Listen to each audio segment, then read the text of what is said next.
purpose of this short video is to explain how African horse sickness control would be organised should the disease reach the UK. First of all, what is African horse sickness?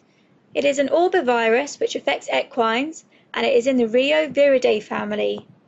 There are 9 distinct serotypes of the virus and these are transmitted by midges called Culicordes imbricola and Culicordes boletinos. It is closely related to the blue tongue virus, which was an unexpected visitor to the UK in 2008, which indicates that the unexpected can become reality.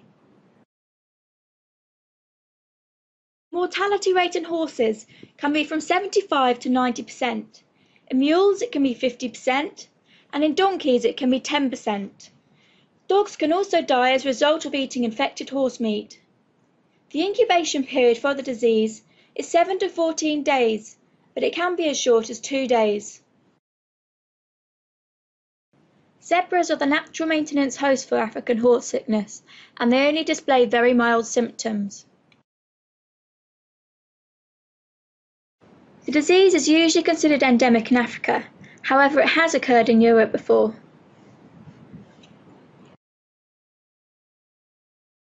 So how can you spot African horse sickness? There are 4 different types of the disease.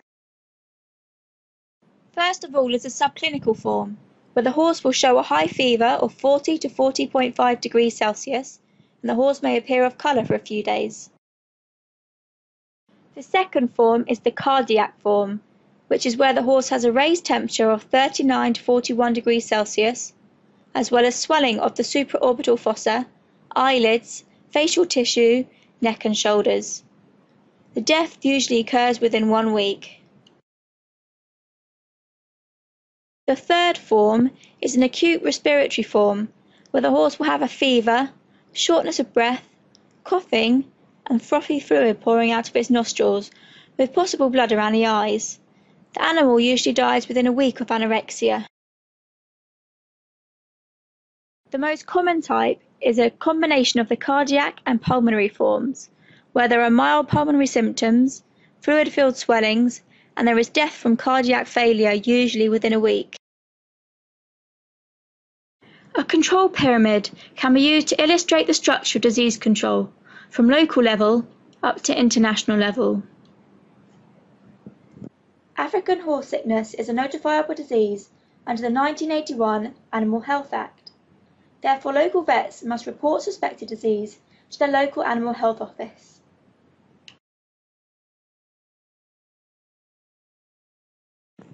The Animal Health Office is an executive agency of DEFRA, which is the Department for Environment, Food and Rural Affairs. It is divided into regional departments as well as a national central laboratory, which is the Institute for Animal Health.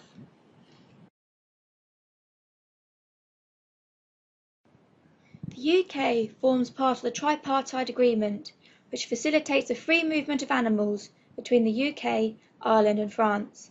However, the condition of this is that where disease is present, the countries must be informed and movement may be stopped. As previously mentioned, the UK National Reference Laboratory is the Institute of Animal Health in Pirbright. Here they standardise diagnostic tests, they confirm positive results, and they also have a vector laboratory. The EU Community Reference Lab is in Spain, and here they coordinate and standardise member states' diagnosis, they type and store African horse sickness strains, and they carry out African horse sickness surveillance worldwide. They also train laboratory experts. At the international level, the OIE regulate animal disease control. This stands for the World Organization for Animal Health. The headquarters are based in Paris.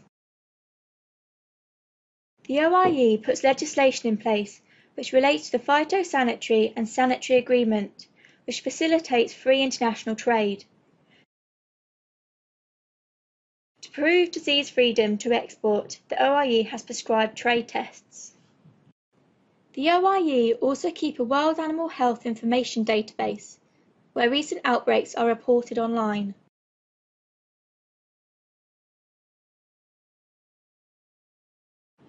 So what would happen if African horse sickness came to the UK?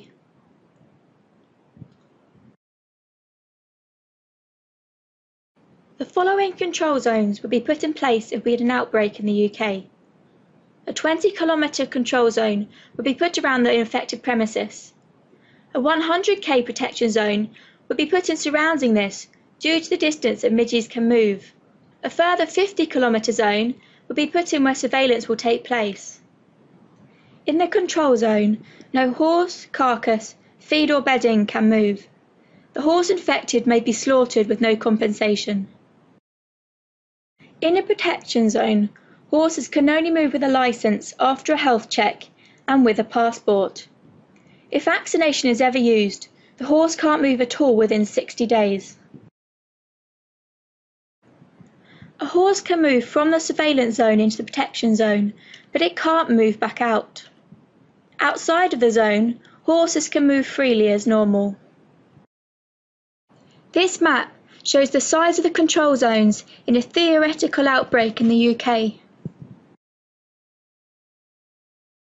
Stakeholder engagement is key in disease control strategies.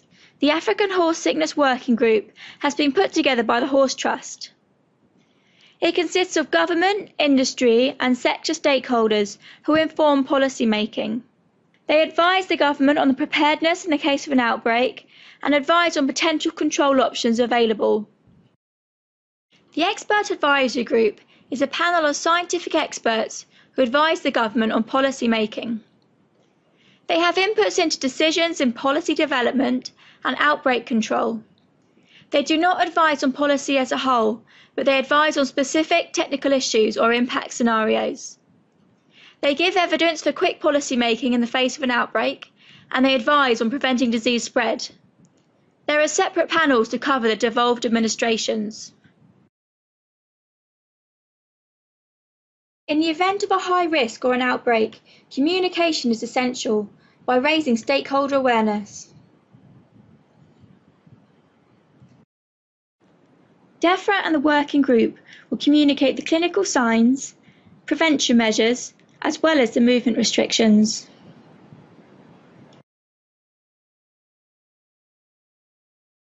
Vets must also be reminded of the clinical signs and their responsibility to report the disease. This will be facilitated by various veterinary organisations. There are a number of different stakeholders which have invested money into disease prevention in the UK. DEFRA, the Institute of Animal Health and Pfizer have set up a collaboration to develop a safer vaccine in the next few years. The Horse Trust chairs the African Horse Sickness Working Group, and a number of other charities participate in this. There are large organisations within the equine sector who would be greatly affected by an African horse sickness outbreak. Insurance companies have also invested money into research for the disease.